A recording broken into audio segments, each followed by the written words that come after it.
Magandang umaga! Kumusta po? Narito po ulit ang update natin para sa lagay ng ating panahon.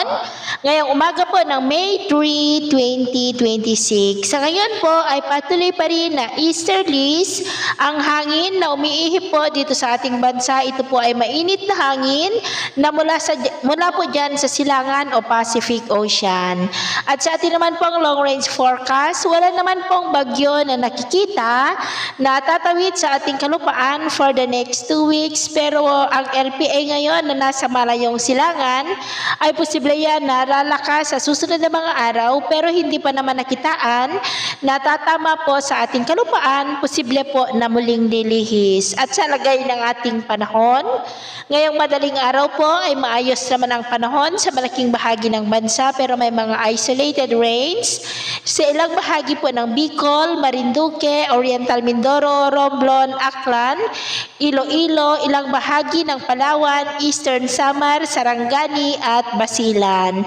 At mamaya po ay sisikat ang araw sa malaking bahagi ng ating bansa, mainit at maalinsangan muli ang panahon, pero may tsansa pa rin ng cloudy skies with isolated rains sa ilang bahagi ng Bicol Region, Romblon, Marinduque, Oriental Mindoro, Palawan, Aklan, Tacloban at Eastern Samar. At mamayang hapon, mas maraming lugar ulit ang makakaranas ng mas maulap na kalangitan with isolated rains sa ilang bahagi ng Ilocos Norte, Southern Luzon, Visayas at Mindanao. Kaya mag-ingat po tayo, lalo na sa panganib pa rin na dulot po ng mainit na panahon. At sa atin naman pong mga baybayin, wala po tayong nakataas na namang gale warning signals, pero iba yung pag-iingat lamang po kung papalaot tayo para po mas makaiwas sa mga sakunang pangkaragatan.